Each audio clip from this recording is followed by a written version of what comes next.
Você já olhou para algo completamente morto e se perguntou se aquilo poderia voltar à vida? Talvez tenha sido um relacionamento que parecia irreparável, um sonho que parecia destruído, ou uma condição espiritual que parecia irremediavelmente seca.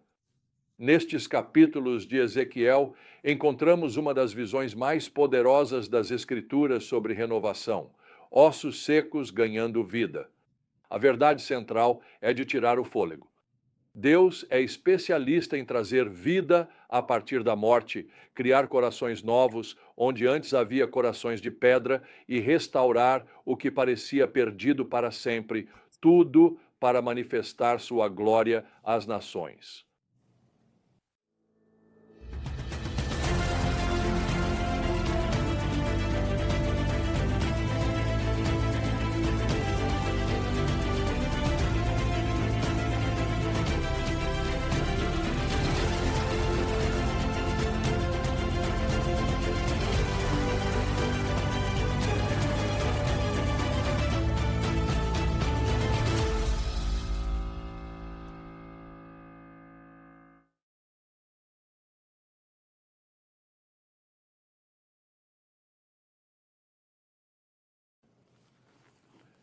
Esta sessão começa no capítulo 35, com o julgamento de Deus contra Edom, o Monte Seir, que havia se alegrado com a queda de Israel. Mas rapidamente o foco se desloca para as promessas impressionantes de renovação de Deus nos capítulos 36 a 39. O contraste é marcante. Enquanto os inimigos que se alegram com o sofrimento do povo de Deus enfrentam o julgamento, o plano final de Deus para o seu povo é ressurreição e restauração. O capítulo 36 contém uma das passagens mais profundas das Escrituras sobre renovação espiritual. Deus promete restaurar Israel não porque eles mereçam, mas por causa do seu próprio nome. Não é por causa de vocês, ó povo de Israel, que vou fazer estas coisas, mas por causa do meu santo nome, que vocês profanaram entre as nações. Capítulo 36, versículo 22.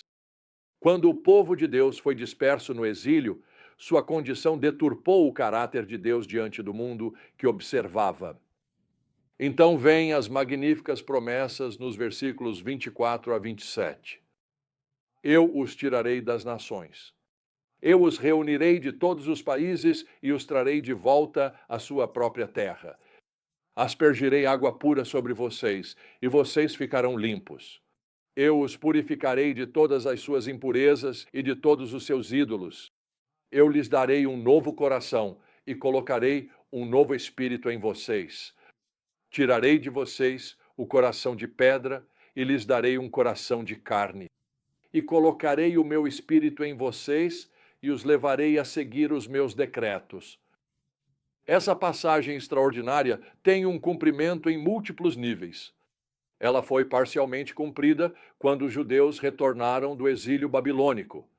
É cumprida espiritualmente na nova aliança por meio de Cristo, que nos purifica do pecado e nos dá o Espírito Santo habitando em nós. E aguarda seu cumprimento final na futura restauração de Israel e na consumação do reino de Deus. O capítulo 37 ilustra essa promessa com a famosa visão do vale de ossos secos.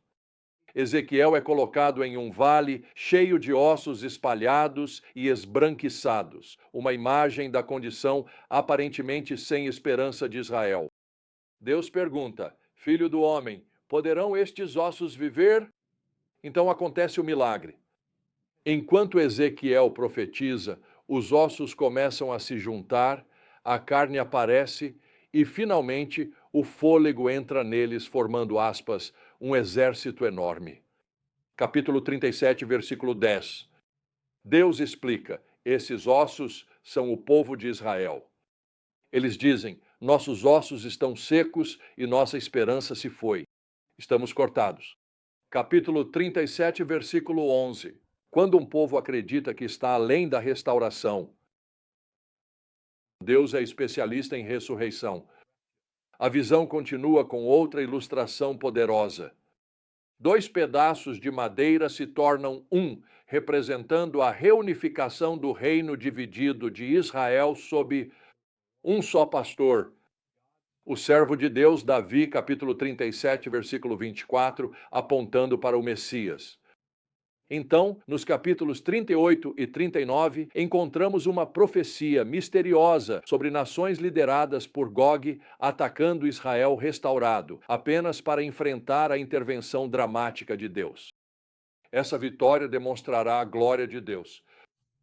Mostrarei minha glória entre as nações, e todas as nações verão o castigo que eu infligirei. Capítulo 39, versículo 21. A sessão conclui com a promessa suprema de Deus: não esconderei mais o meu rosto deles. Derramarei o meu espírito sobre o povo de Israel. Capítulo 39, versículo 29. O que começou com a promessa do Espírito no capítulo 36 termina com a mesma certeza.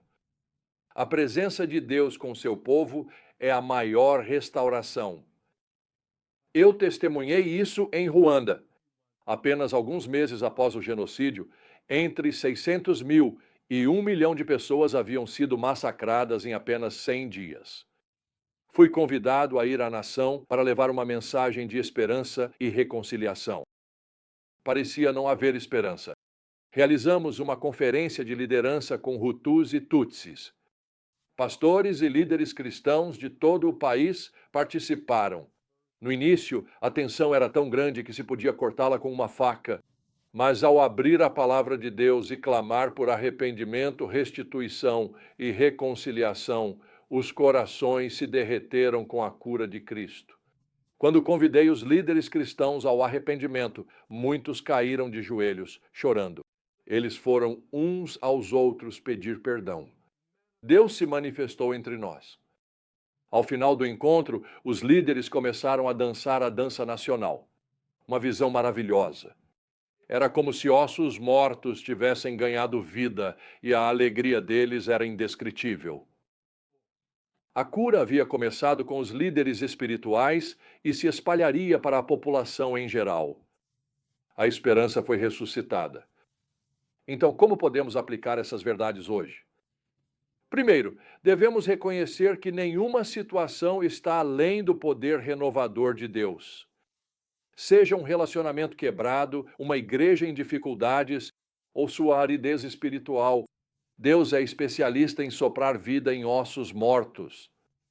Em segundo lugar, devemos entender que a renovação de Deus sempre começa de dentro para fora.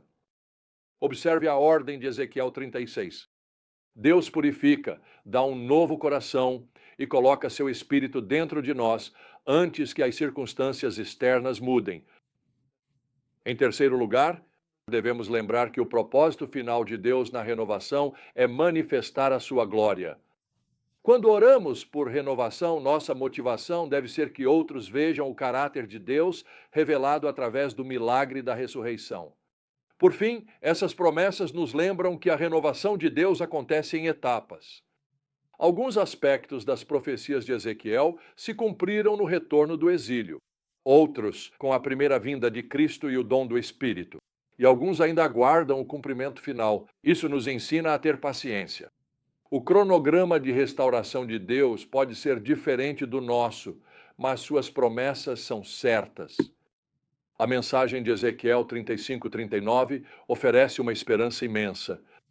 Quando você enfrentar algo que pareça irremediavelmente morto, lembre-se do vale de ossos secos, do Deus que pergunta: podem estes ossos reviver?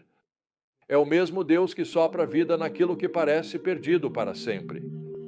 Nosso papel é simplesmente proclamar a palavra de Deus em situações mortas e observar enquanto seu Espírito lhes dá vida,